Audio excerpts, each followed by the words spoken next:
Hello friends, இன்றைக்கி சூப்பராக ஒன்று டிஷ் தான் பார்ப்பேன். என்னென்னா எண்ணெயே இல்லாமல் சமைக்க போகிறேன்.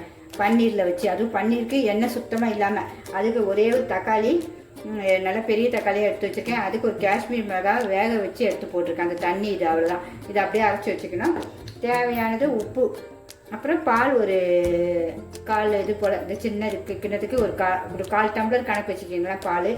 மிளகாத்தூள், தனியாத்தூள், மஞ்சத்தூள், லாஸ்ட்டில் வந்து கரம் மசாலா தூள் கொஞ்சோண்டு சிட்டிக்கை, அவ்வளோதான். பன்னீரையும் வறுக்க போதில்லை, எல்லாம் அப்படியே அதான். உங்களுக்கு எண்ணெய் இல்லாமல் தான் செய்ய போகிறேன் இன்றைக்கி.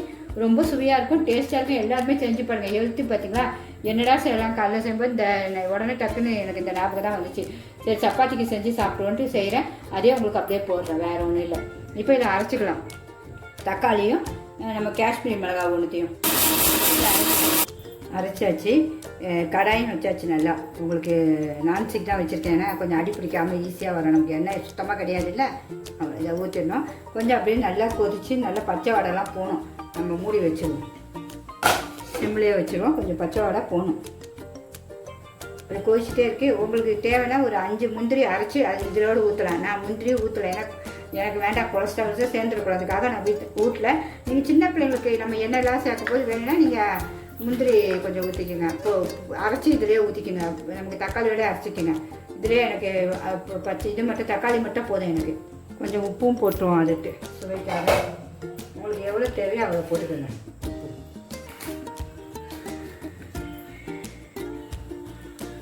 பச்சை வாடை போயிடுச்சு கொஞ்சம்.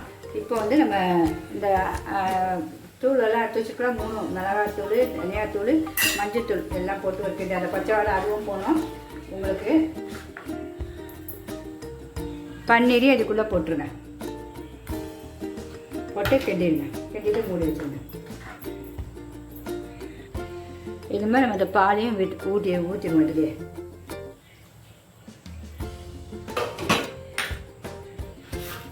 ஊற்றிட்டு ஒரு கிண்டிடுவோம். கொஞ்சம் நேரம் மூடி வச்சுருவோம். கொஞ்சம் அப்படியே அழகாக க்ரீமியாக வரும். நான் முந்திரி போடல, நீங்கள் வேணால் உங்களுக்கு முந்திரி போட்டுக்கங்க. இதுவே சப்பாத்திக்கு சூப்பராக இருக்கும் இந்த டிஷ்ஷு.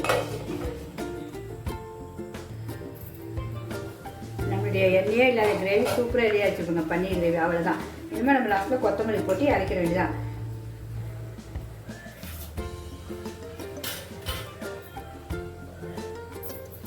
சூப்பராக இருக்கும். நமக்கு காலையில் ஒரு ஸ்ட்ரென்த்தாக சாப்பிட்றோமா, இன்னும் அவ்வளோதான். ஆஃப் பண்ணியாச்சு. இன்னும் சாப்பிட போகிறோம். பிடிச்சிருந்தா கண்டிப்பாக லைக் பண்ணுங்கள். ஃப்ரெண்ட்ஸ் அண்ட் ரிலேட்டிவ்ஸ்க்கு ஷேர் பண்ணுங்கள். Bye friends. நம்மளுடைய டிஷ் ரெடி ஆகிடுச்சு. டேஸ்ட்டும் பார்ப்போமா? அட்டகாசம், சூப்பராக இருக்குது. எல்லாருமே ட்ரை பண்ணுங்கள் ஃப்ரெண்ட்ஸ். பாய்.